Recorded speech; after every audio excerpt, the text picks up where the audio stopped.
La Révolution de 1830 fut en somme à peine plus difficile que la Restauration. Grâce à l'adresse de Louis-Philippe, qui escamota la République que Lafayette comptait présider. Seulement, cela tenait à différentes situations. D'abord, l'atmosphère n'était plus du tout celle de 1815. Après 30 ans de paix, les Français, toujours nerveux, avaient besoin d'agitation. Et puis surtout, dans Paris, car ce n'était pas vrai de la province, dans Paris, l'opinion bourgeoise avait subi une pression tellement forte qu'elle était transformée. Les chansons de cet imbécile de Béranger, qui passait pour un grand poète à ce moment-là, et qui chantait en même temps la fille avec laquelle il couchait, et puis en même temps la liberté, l'empereur, et tout cela que chantaient tous les bourgeois à la fin des repas, parce que c'était la grande mode à cette époque-là, avait pénétré partout en répandant la haine des jésuites, le mépris de la noblesse, la haine du roi et le culte de l'empereur. Les pamphlets de Paul-Louis Courier, qui étaient très bien écrits, qui étaient d'une grande perfidie, dans lesquels, par exemple, il se plaignait que les curés, le dimanche, empêchassent les villageois de son village de danser en rond. C'est un pamphlet très drôle. Ouais. Les pamphlets plus lourdeaux de M. de Jouy, et surtout les innombrables éditions des encyclopédistes avaient eu un rôle que complétait l'instruction publique telle que l'avait conçue Daunou.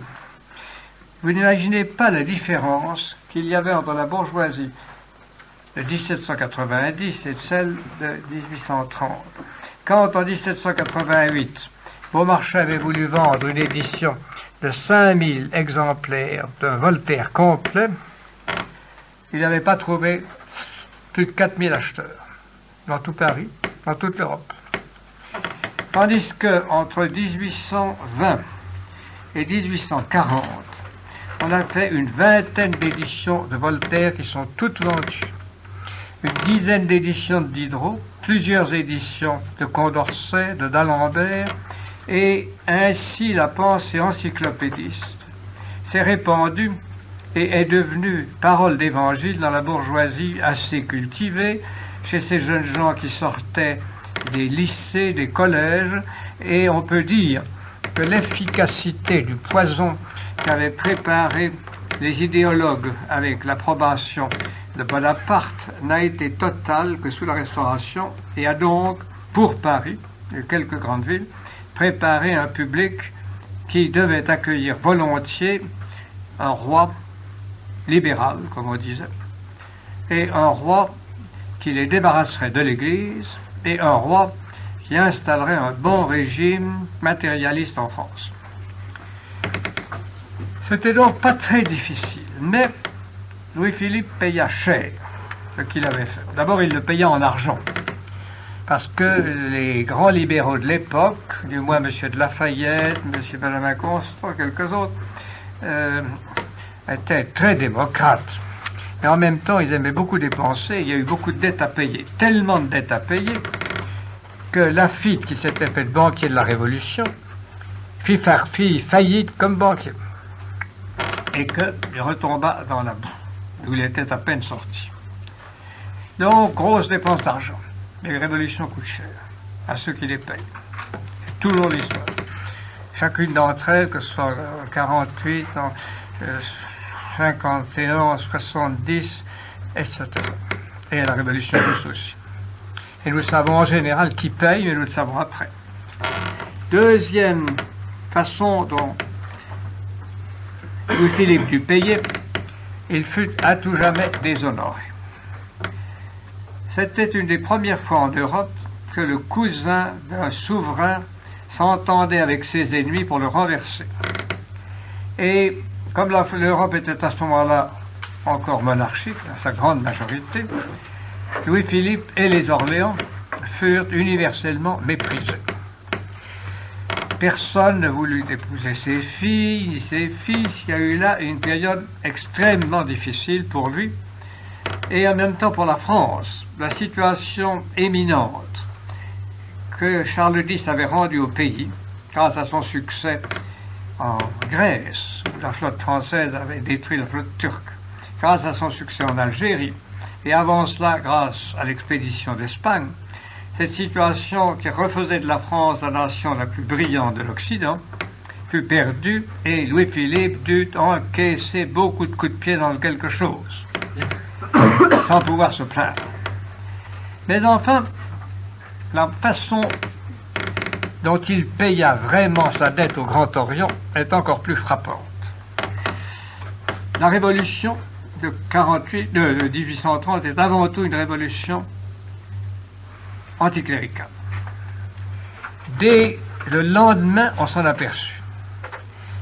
Je vais vous citer un certain nombre de faits, mais je pourrais vous en citer 6 fois plus si nous avions le temps que nous n'avons pas. Primo. À partir de ce moment-là, la conquête de l'Algérie qui se continuait vit supprimer toute propagande catholique. Les généraux qui occupaient l'Algérie reçurent ordre d'encourager l'islam, d'encourager les juifs, mais surtout de ne pas lever le petit doigt pour aider le catholicisme. C'est une des raisons du reste pour laquelle nous avons ensuite perdu l'Algérie d'une façon si pénible. À Paris même, quand la foule, une foule à la fois miséreuse mais surexcitée par la loge de Misraïm, se porta pour piller l'archevêché et fit ensuite une parade sacrilège à travers Paris en apportant des ornements et toutes sortes d'autres choses, la police reçut défense d'intervenir et le cardinal ne put jamais obtenir réparation. Ce ne sont là que des indices beaucoup plus graves et l'aggravation des lois limitant l'enseignement religieux. Et plus grave encore sont les circulaires envoyées par le ministre de l'Instruction publique pour rendre à l'enseignement public toute sa virulence laïque. En même temps que le roi Louis-Philippe faisait M. Daunou pair de France et le couvrait d'honneur et de récompense. Voyez donc que c'était, à un certain point de vue, l'apothéose du Grand Orient. Et en même temps, son triomphe sur l'Église qui était piétiné.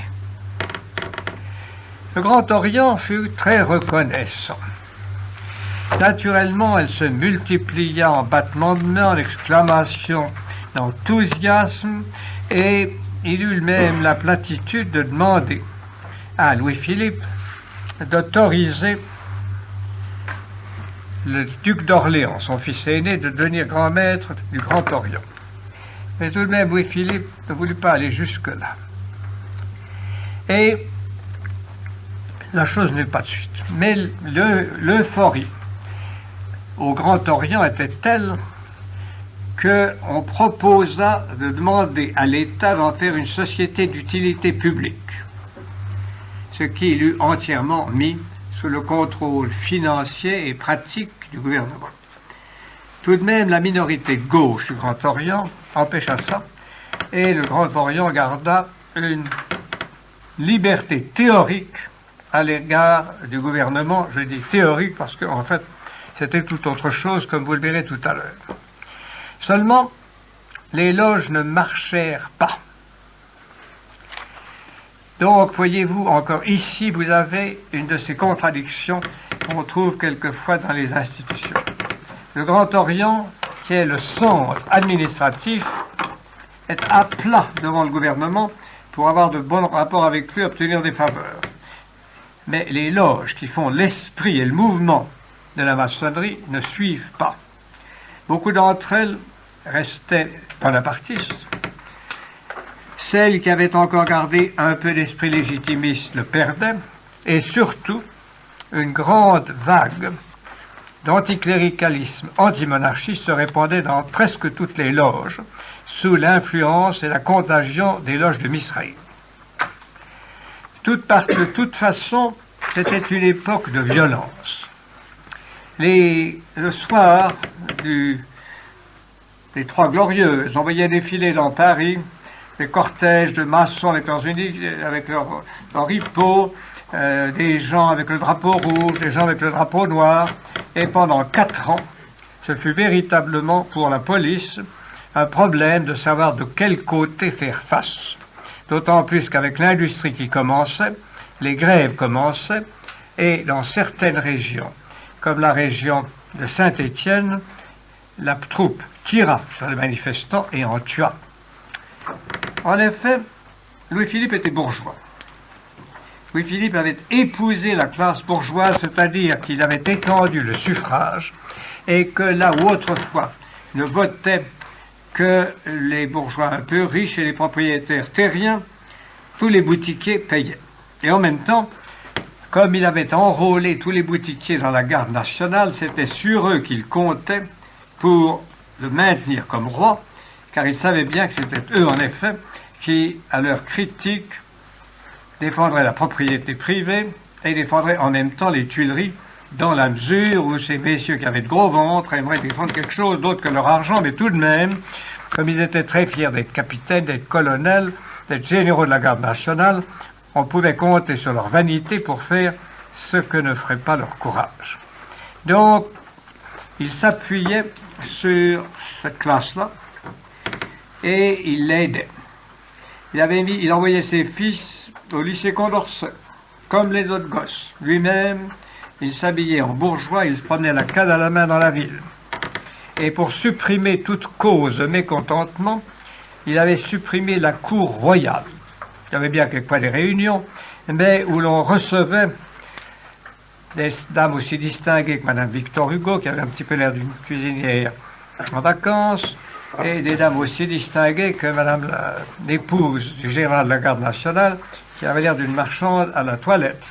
Donc la pauvre reine, elle, la reine Amélie, était restée dans son cœur et dans ses prières légitimistes, parce que tout ça ne lui plaisait pas beaucoup, mais enfin, elle était une bonne femme qui aimait son mari.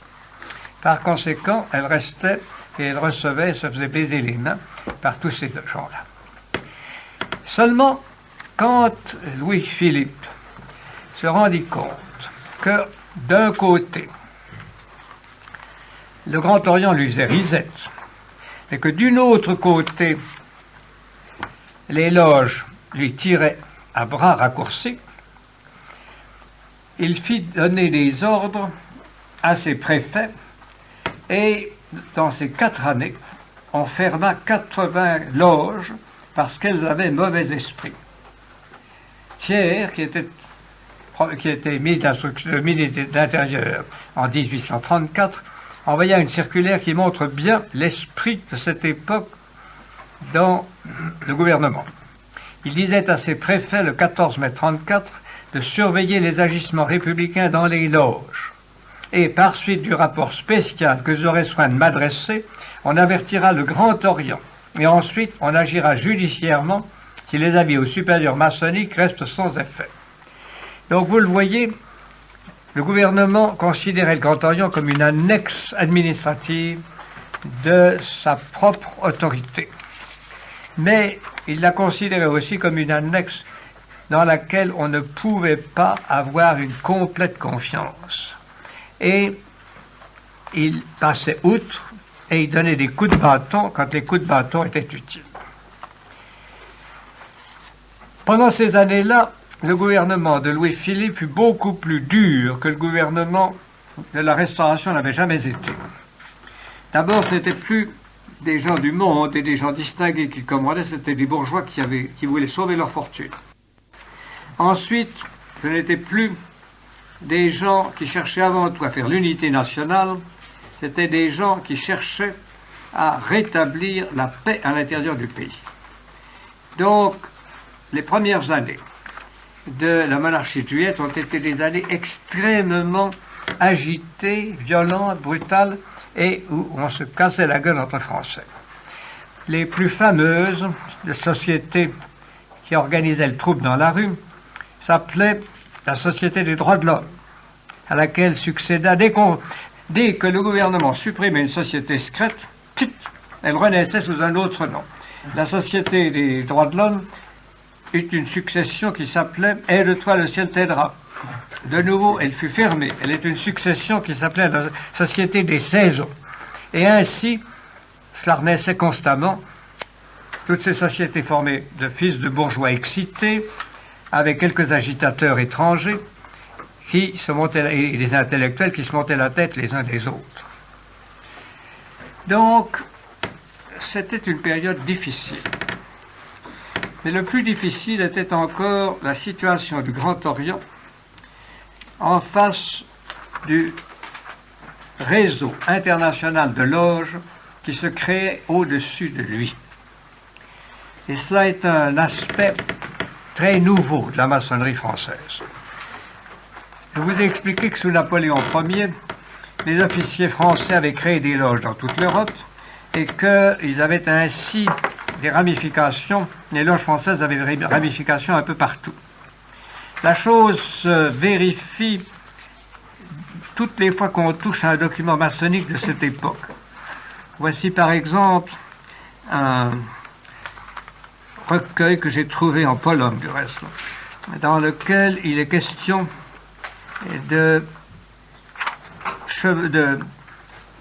d'admission dans les loges françaises de jeunes maçons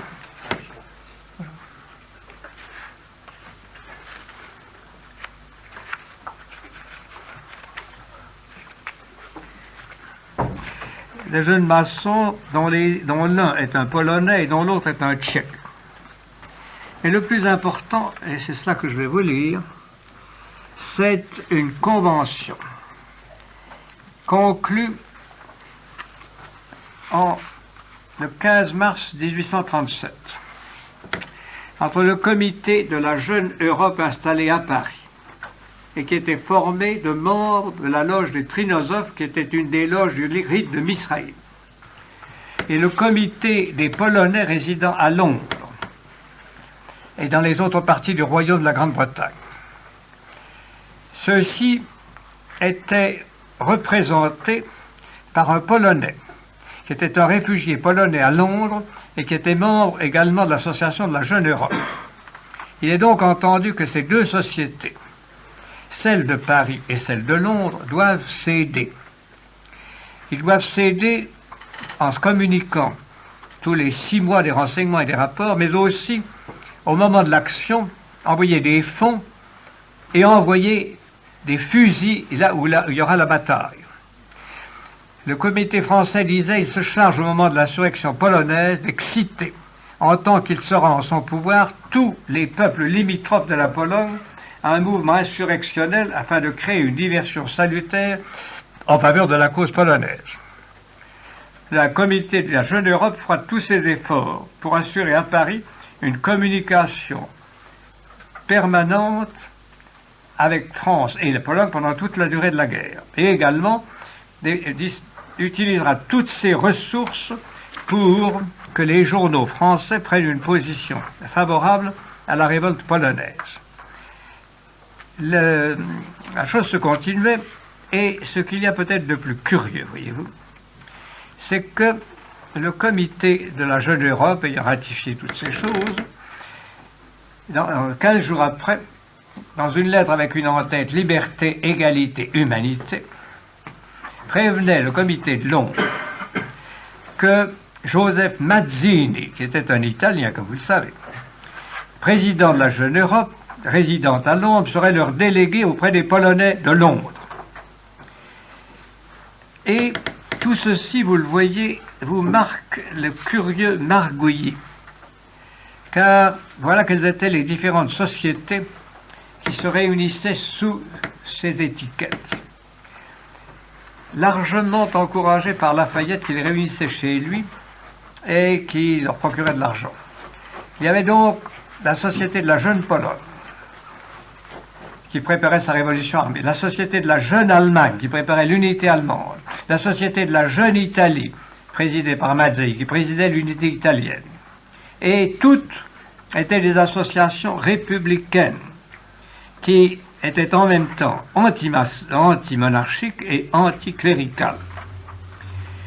Ces différentes associations s'établissaient bien au-dessus du Grand Orient, parce qu'elles étaient en liaison avec la Grande Loge de Londres et qu'elles recevaient l'argent non seulement de la Grande Loge de Londres, mais des comités protestants et de l'Intelligence Service chargés de fomenter en Europe des troubles qui arriveraient à détruire l'action de Metternich et de la Sainte Alliance pour la remplacer par une Sainte Alliance protestante dont Londres serait le centre.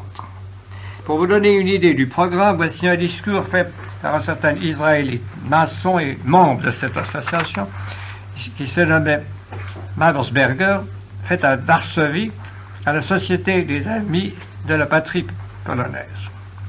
Il commençait par dire que le gouvernement, et c'était vrai des Russes, était féroce, et ensuite que le christianisme était ignoble, parce qu'il réduisait la liberté de l'homme. Ensuite, il annonçait des révolutions et disait que le prototype de toutes les révolutions devait être la Révolution française. La brillante Révolution française, attisée par des hommes qui auraient dû la diriger, a manqué sous beaucoup de points de vue, car elle a dévié de son but. Mais elle est un utile exemple. Et ensuite, il faisait un grand éloge du protestantisme, en ajoutant que tous les hommes sont égaux, et qu'il fallait détruire les rois, les princes, les prêtres, les riches, les fonctionnaires. Vous voyez que c'était un programme très complet dans son genre. Cette situation n'était pas inconnue du gouvernement royal, et elle l'inquiétait. Dans un rapport de la même époque, je trouve qu'un fonctionnaire dit « Les loges qui méritent d'être surveillées dans les circonstances actuelles sont les réunions Misraïm et celles des jeunes Europes, dont le but n'est autre que de renverser les trônes et de former des gouvernements mixtes, aristocratiques, démocratiques. Elles ont plus de fanatisme que de morale, plus d'empire sur l'imagination que sur la raison, des adeptes et leur force est plutôt dans leur nombre que dans leur intelligence. » Tout cela fermentait à droite et à gauche, et tout cela fermentait dans des conditions qui rendaient le gouvernement de Louis-Philippe extrêmement difficile.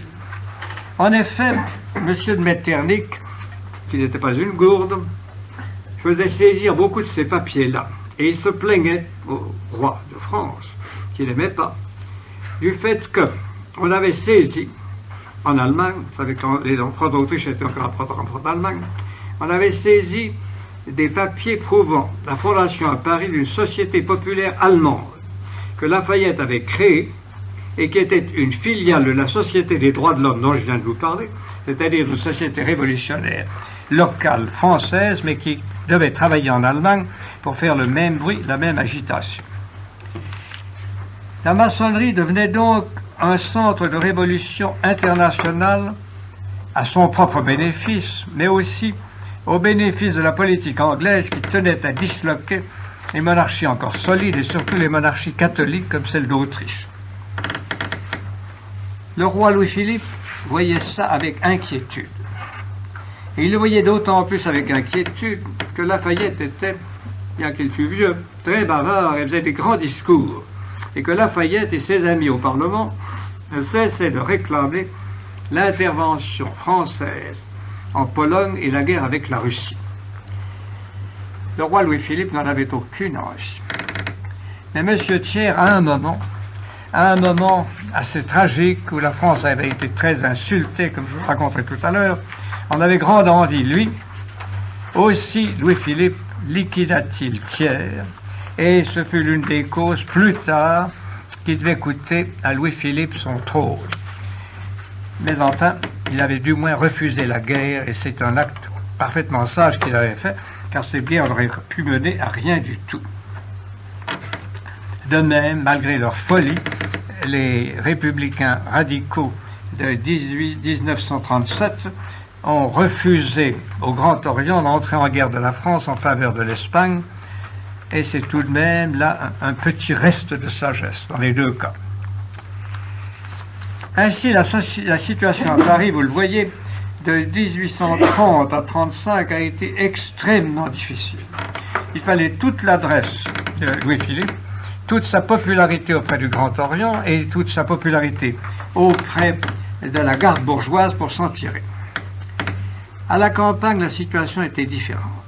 Là, en effet, le clergé avait bien travaillé, la religion catholique avait repris des racines.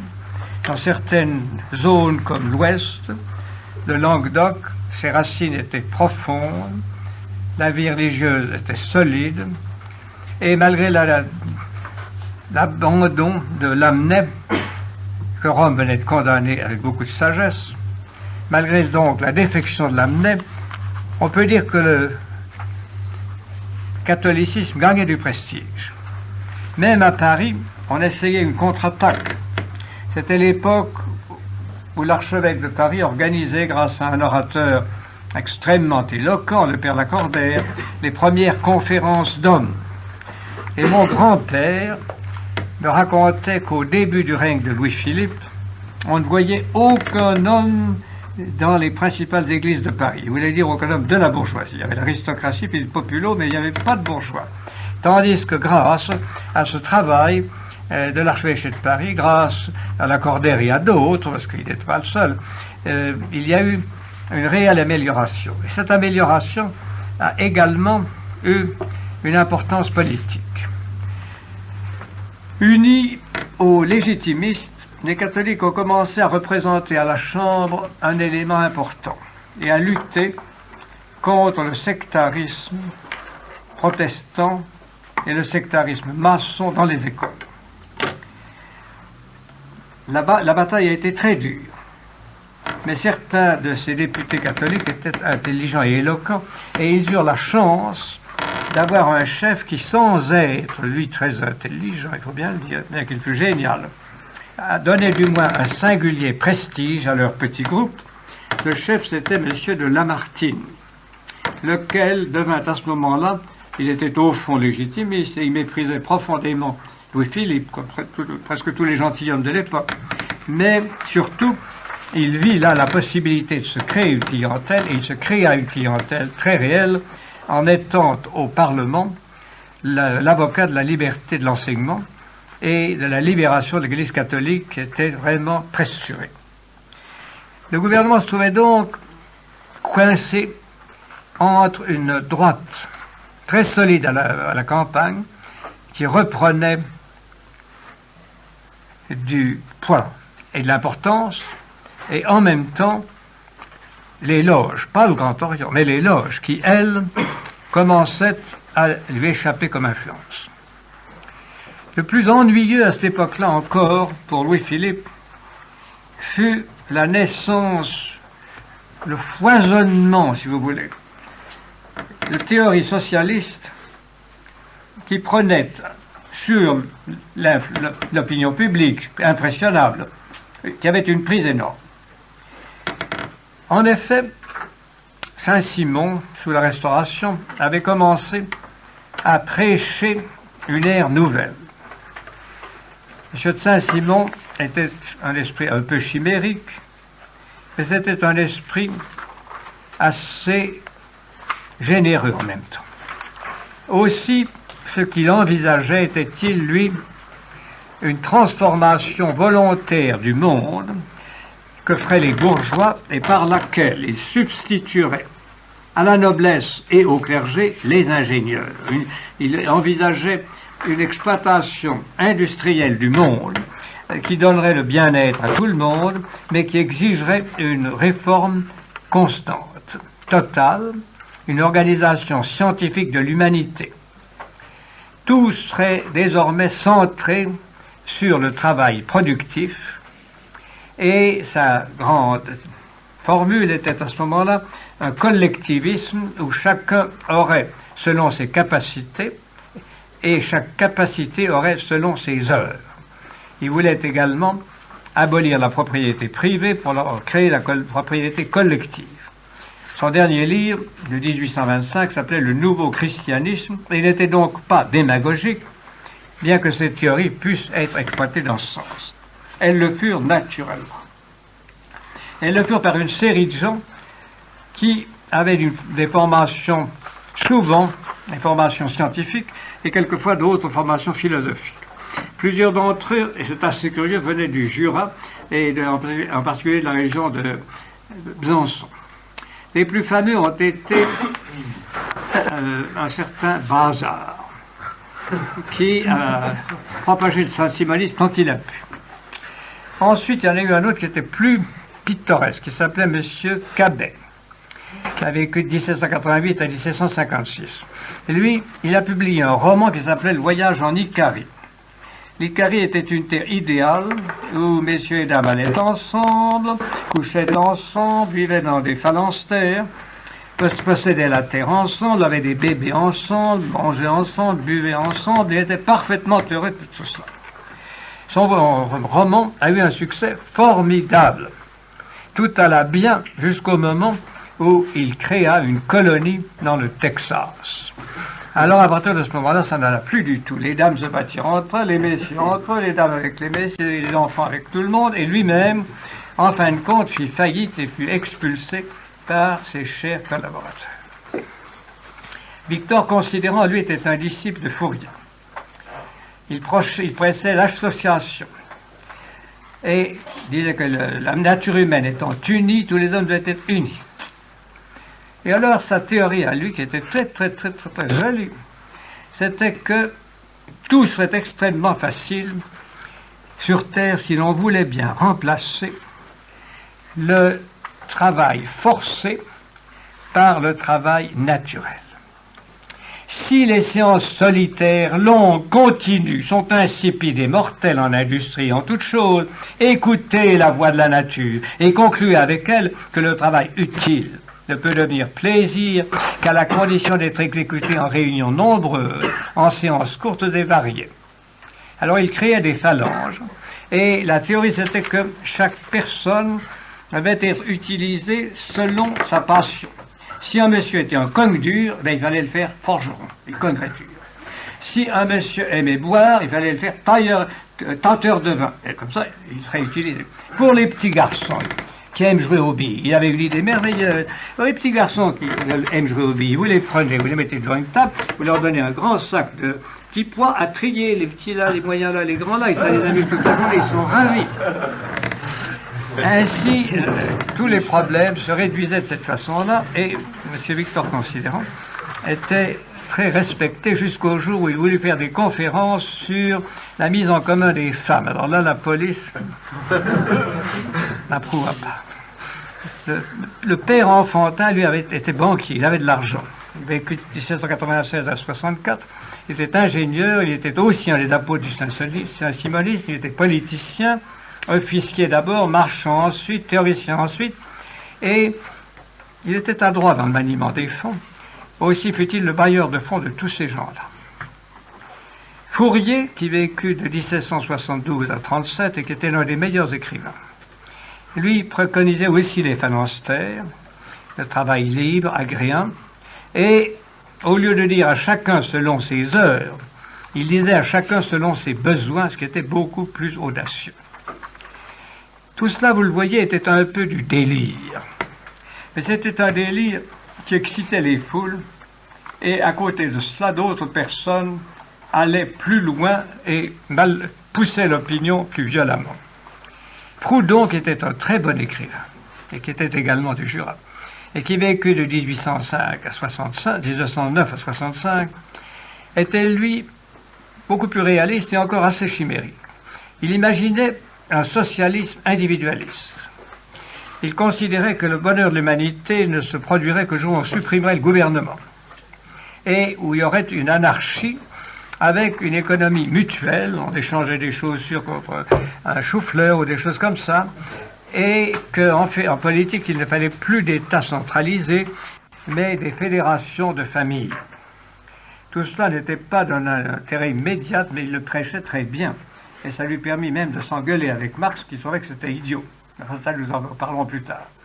C'est lui qui, cependant, à cette époque, lança la formule incendiaire « La propriété, c'est le vol ». N'oubliez pas ça, Proudhon.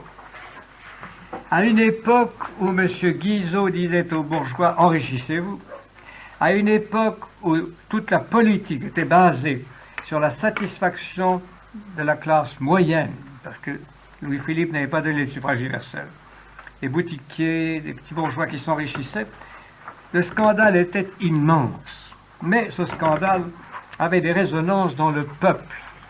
et le peuple, du moins certains éléments, commençaient à le suivre. Les deux grands agitateurs de l'époque, qui s'appelaient Barbès et Blanqui, le savaient bien. Auguste Blanqui, qui était né en 1805 et qui est mort en janvier 80, était avant tout un révolutionnaire. Il avait été membre de la société, le président de la Société des droits de l'homme, ensuite de la Société des saisons. Il était né à Nice et il demeurait à Paris et il agitait constamment. Et voici ce qu'il disait, et vous allez voir à quel point c'était contre l'esprit du Grand Orient, contre l'esprit du régime, alors que lui, tout de même, était un maçon. 100 000 bourgeois. Voyez-vous, on ne s'attaque plus aux nobles, on s'attaque aux bourgeois. 100 000 bourgeois forment ce qu'on appelle, par une ironie amère, l'élément démocratique. Que sera-t-il, bon Dieu, des autres éléments? Paul Courrier a déjà immortalisé la marmite représentative, cette pompe aspirante et foulante qui foule la matière appelée peuple pour en aspirer des milliards, incessamment versés dans les coffres de quelques oisifs. Machine impitoyable qui broie un à un 25 millions de paysans et 5 millions d'ouvriers pour extraire le plus pur de leur sang et le transfuser dans les veines privilégiées. Et alors, la triple formule de Blanqui était laïcité, plus d'église, liberté, le moins d'État possible, libre instruction pour tous, tout le monde à l'école et tout le monde bachelier. Il avait d'autres théories qu'il eut tout le temps d'étudier, parce que par les soins de Louis-Philippe et des gouvernements qui se succédèrent, il fit environ une quarantaine d'années de prison. Moi qui n'en ai fait que 7, je peux vous dire qu'on a le temps de réfléchir en 40 années de prison et même de faire beaucoup de théories. Donc la pensée de Blanqui s'excitait, et quand il sortait de prison, il était tout prêt pour faire de nouvelles révolutions et pour aller dans la rue. Vous verrez que son influence est extrêmement grande en 1848, à un moment où il n'était plus en prison pour le malheur de Louis-Philippe. Le Grand Orient ne voyait pas tout cela avec satisfaction. Le Grand Orient était composé de petits bourgeois, le Grand Orient était composé de gens qui s'appuyaient sur le gouvernement, qui voulaient être reçus aux Tuileries, qui voulaient des légions d'honneur, qui voulaient devenir pair de France, comme M. Daunou.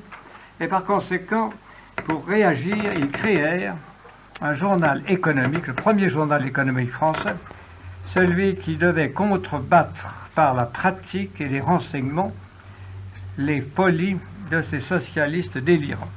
Ce journal s'est appelé Le Globe, 1841. Il a eu un certain éclat. Seulement, il avait l'ennui d'être mortellement embêtant et de ne pas s'adresser à l'imagination. Par conséquent, il n'a pas du tout eu la même influence que les grands apôtres socialistes qui continuaient à prêcher et à aller dans la rue. Aussi, la ressource de Louis-Philippe fut-elle de prendre comme ministre un homme fort, honnête, sérieux, M. Guizot, protestant, et du reste protestant chrétien, protestant sincère, et protestant sans haine pour le catholicisme.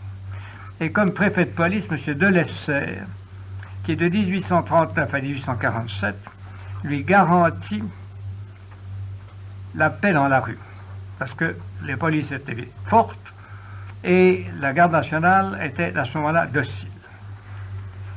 Donc, cela eut l'apparence de la paix en France pendant ce moment-là.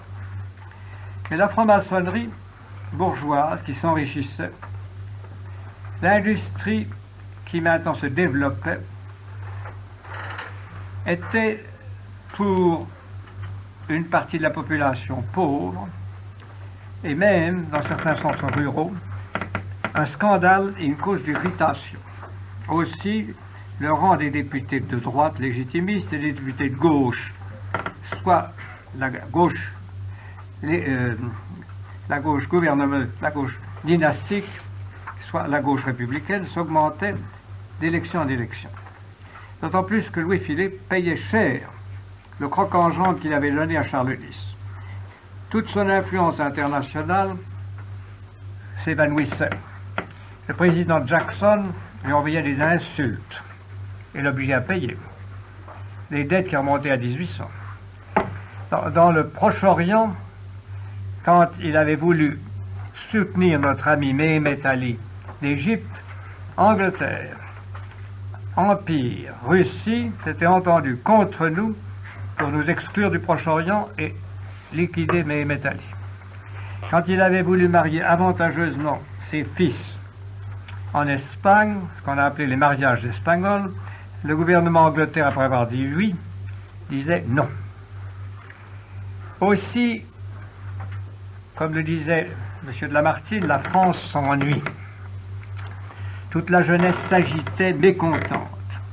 Cette impopularité qu'au fond, ni Louis XVIII, ni même Charles X n'avaient eue à cause de leur dignité, Louis-Philippe, malgré le fait qu'il s'habillait en bourgeois, qu'il se promenait en redingote dans les rues, était l'objet d'une campagne féroce de diffamation, d'insultes et de moqueries. La plus fameuse campagne est celle du nain jaune. Je souhaite qu'un jour vous puissiez voir ça. Le nain jaune était maçon aussi, mais avait un certain esprit. Et il avait fait faire par un dessinateur une série de croquis. On voyait d'abord le roi Louis-Philippe avec sa belle grosse redingote. Puis on le voyait un peu modifié, puis en fin de compte, il y avait un quatrième dessin où le roi n'était plus qu'une poire. Ce dessin affiché partout est un succès immense. La popularité personnelle du roi s'en allait. Et quand son fils, le duc d'Orléans, qui était un homme beau, intelligent, gentil, populaire, mourut, ce fut pour la dynastie un coup terrible. En même temps que le roi se dépopularisait, le Grand Orient, lui, perdait du terrain à l'intérieur de la maçonnerie. Il a essayé, en faisant une nouvelle réglementation, de retenir ses troupes et de les dominer. Mais cela ne pouvait pas marcher, parce qu'il était trop notoirement de mèche avec le gouvernement, qui se servait de lui pour fermer certaines loges, pour en museler d'autres, et lui se servait du gouvernement pour les faire fermer par la police. Donc, l'organisme lui-même de la maçonnerie gardait une main dans la main du gouvernement, mais de l'autre, malgré tout, était bien obligé de tenir une certaine sympathie avec ces loges, dont il ne pouvait pas absolument liquider, et de les suivre plus ou moins. Or, l'une de ces loges avait pris une extension énorme. Cette loge était dirigée par un politicien, Odilon Barrot,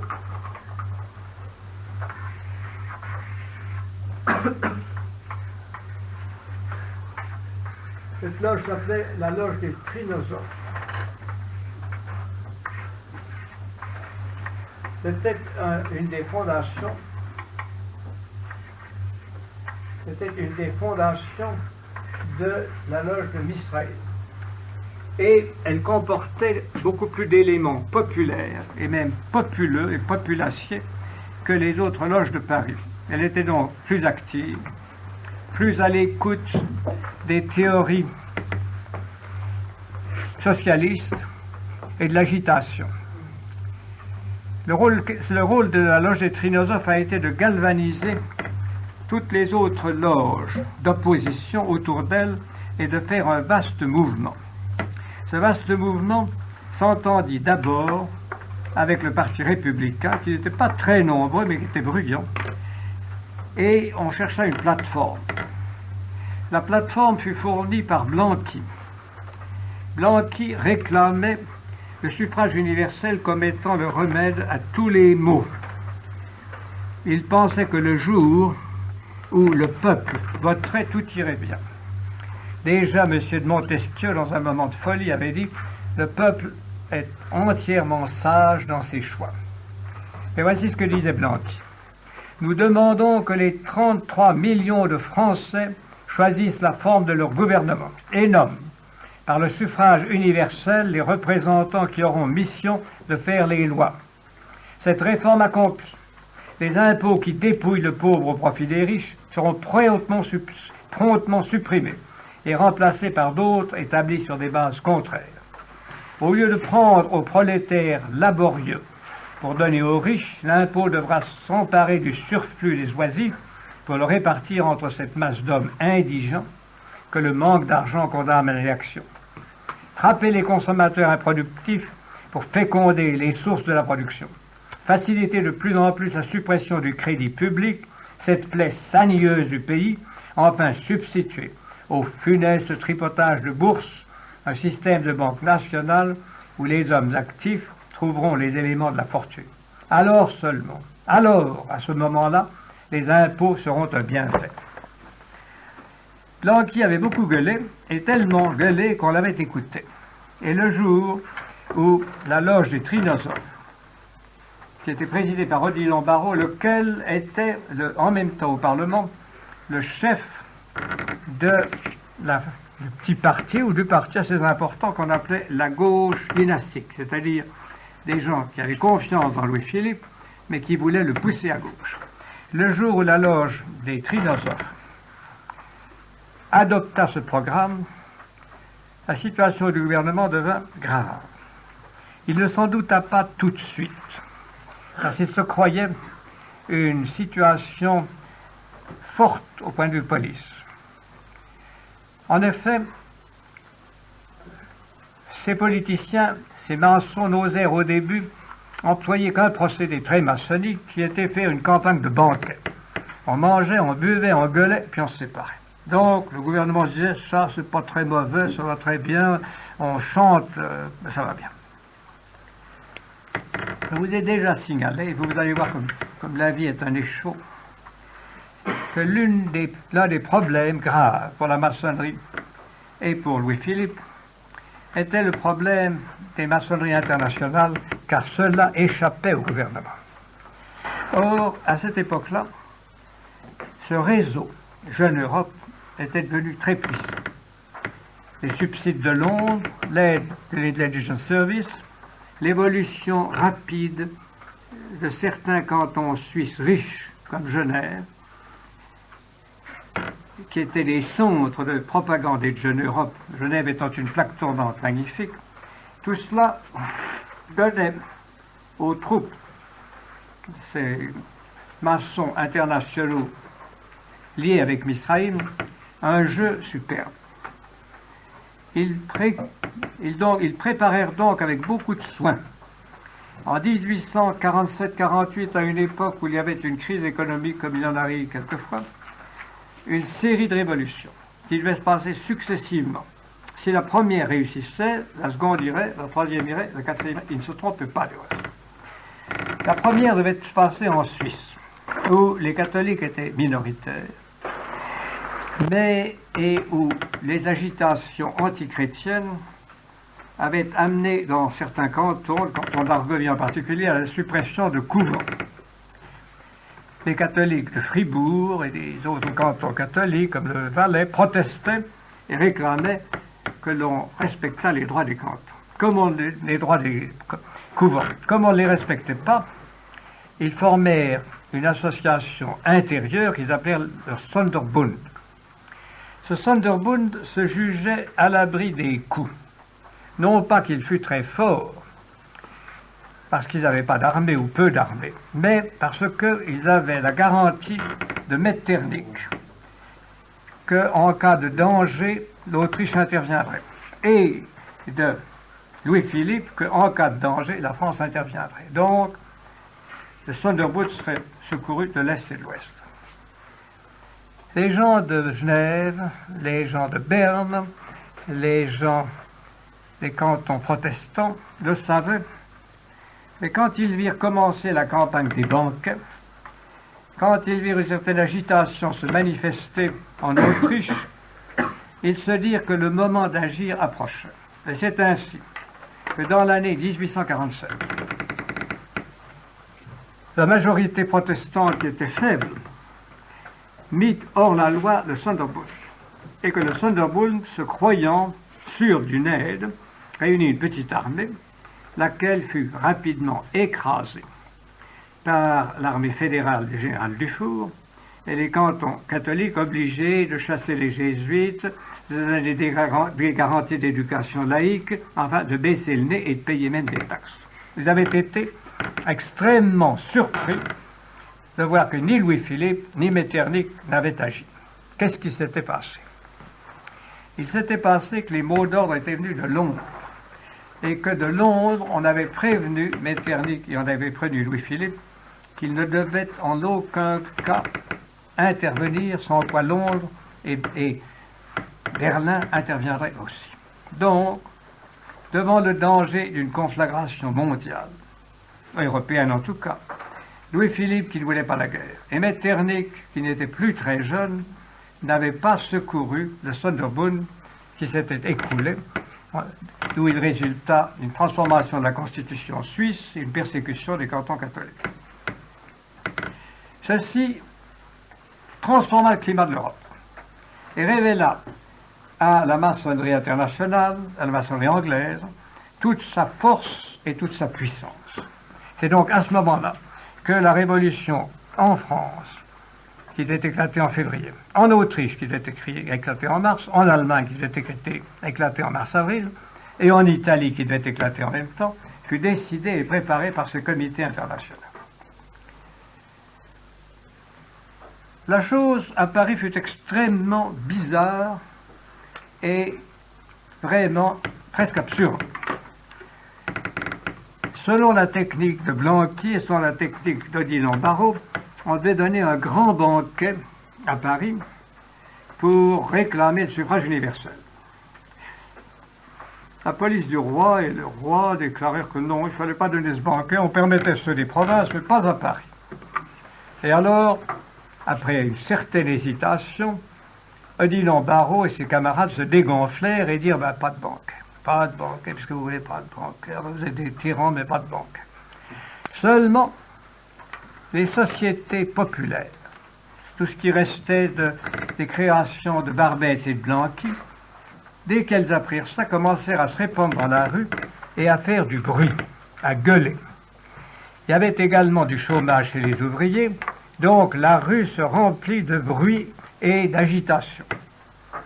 Tout cela n'était pas très grave, jusqu'au moment où la garde nationale, envoyée pour mettre fin, comme elle l'avait fait si facilement de 1830 à 1835, à cette agitation qui n'était encore qu'une agitation de quartier, au lieu de marcher contre les émeutiers, marcha avec eux.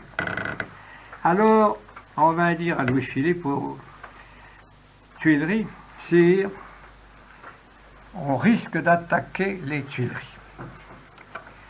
Le maréchal Bugeaud, qui était là et qui avait, vous le savez, fait la guerre d'Algérie avec assez de courage et qui avait porté une casquette, comme la chanson le dit, et qui était dévoué à Louis-Philippe, le général Bugeaud lui dit « Sire, je me charge de débarrasser tous ces gens-là comme vous voulez. » Seulement, le roi n'était plus jeune.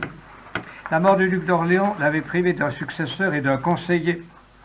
Et autour de lui, il y avait toute une série de conseillers maçons, d'hésitants, de femmes en larmes, qui se pressaient et qui l'inquiétaient. Donc, dans le grand salon des Tuileries, au milieu de conseillers beaucoup trop nombreux, ce qui est déjà très dangereux, une trentaine de conseillers, le roi hésitait, Piscator disait non, sire, il faut déchirer l'acte d'abdication, parce que les lâches lui disaient abdiquer en faveur de votre petit-fils, le fils du duc d'Orléans et de la duchesse d'Orléans, qui était une Allemande, mais courageuse et qui voulait essayer de sauver la situation. Il a abdiqué, puis tout s'arrangera. Et alors, les meilleurs de ses fidèles, Bugeaud disait non, n'abdiquez pas, parce que si vous commencez devant l'émeute à paraître faiblir, l'émeute vous balayera. À ce moment-là, un Israélite maçon, très zélé maçon, qui s'appelait Crémieux, s'approcha du roi et dit « Sire, j'aime trop votre majesté pour lui cacher qu'une foule immense de peuple et de garde nationale révoltée marche sur les Tuileries. » C'était pas vrai. Et le roi prit le papier, signa son abdication, et ensuite on allait lui chercher un fiacre qu'il prit pour quitter Paris. Donc vous le voyez, cette fois-là encore, cette révolution n'a pas demandé beaucoup de soins, donc beaucoup de sang. Elle a demandé une bonne mise en scène. Elle a demandé un bon travail de coordination entre les maçonneries anglaises, suisses, allemandes, italiennes et les loges françaises révolutionnaires. Naturellement, le soir, Paris fut une vaste chienlit. On tirait des coups de fusil dans tous les coins. Il y avait des sociétés socialistes qui se baladaient avec des drapeaux noirs, d'autres avec des drapeaux rouges. Il y avait également des parades maçonniques qui célébraient. Ils célèbrent toujours. C'est une technique éternelle. Il faut célébrer. Il faut célébrer le vainqueur. Et puis il y avait M. de Lamartine qui montait sur une estrade improvisée, créait un gouvernement improvisé dans lequel naturellement il y avait des socialistes et lui-même, et suppliait les électeurs de bien vouloir ne pas lui imposer le drapeau rouge qui aurait fait saigner son cœur. Donc, la monarchie juliette était abandonnée en même temps par les éléments légitimistes et catholiques qui avaient perdu toute confiance en lui, par le Grand Orient qui ne l'avait jamais très bien soutenu, et par cette petite bourgeoisie qui, au fond, elle avait peur du populo, comme en 1789, la noblesse avait reculé devant les forces et les troupes de la bourgeoisie organisée et salariée par une partie de la noblesse du reste. Louis-Philippe s'en allait, après avoir donné à la France, tout de même, il faut bien le dire, 18 ans de paix et de prospérité.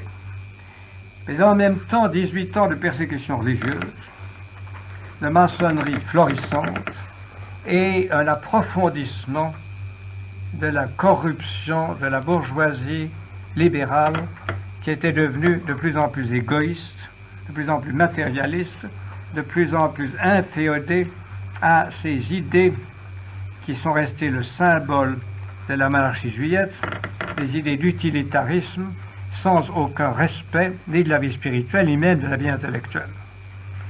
Il s'en allait, non pas comme s'en allait Charles X, entouré d'un certain respect et d'une certaine sympathie, il s'en allait écrouler. Et il laissait derrière lui un désordre infini. Désordre qui résidait dans ceci, c'est qu'à Paris, c'était la chienlit. À Paris, on dansait, les ouvriers ouvraient des tonneaux, les bourgeois se cachaient, les soldats étaient consignés dans les casernes, mais dans toute la province, le sentiment de crainte et d'indignation était universel, ce qui préparait à la France, après une révolution facile, une guerre civile qui ne l'était pas, et dont vous verrez les incidences qu'elle a eues. Car j'espère que vous vous porterez bien et que dans un mois je vous reverrai pour vous parler de ce qui s'est produit entre 1849 et 1910. Nous approchons donc d'une période extrêmement difficile, très compliquée, où le Grand Orient, réconcilié avec ses loges, va cette fois-ci non plus trottiner derrière les gouvernements pour leur plaire, mais obliger les gouvernements à trottiner derrière elles. Ainsi, vous aurez vu la montée graduelle de la maçonnerie et son apothéose sous la Troisième République, qui sera le gouvernement maçonnique par excellence entre tous. Si vous avez quelques questions, je suis votre serviteur. Oui, oui. Quels sont les rapports entre le spiritisme et la maçonnerie? Entre Le spiritisme et la maçonnerie. il y en a, ils ne sont pas très nets. Vous comprenez, le spiritisme actuel est un moyen de lutter contre le catholicisme. Si vous voulez, si vous prenez les bouquins et les articles de Powell, c'est ça. Et ce sont, tout ceci, voyez-vous, se fait par l'intermédiaire d'une société qui s'appelle la Société Théosophique. C'est une loge, parente du Grand Orient, mais pas directement du Grand Orient, comprenez-vous. Et la Société Théosophique groupe et stimule toutes ces choses-là, de façon à essayer de remplacer la mystique catholique par une mystique bidon, astrologique. Vous voyez, c'est un retour à la vieille astrologie du XVIe siècle. Il y a eu de très bons articles, si ça vous intéresse, je vous donnerai la référence. Il y a eu un très bon article dans la revue de Monseigneur Lefebvre à ce sujet-là, qui montre très bien la supercherie et la succession de ces erreurs spirites. Eh bien, messieurs, portez-vous bien et bénissez manger.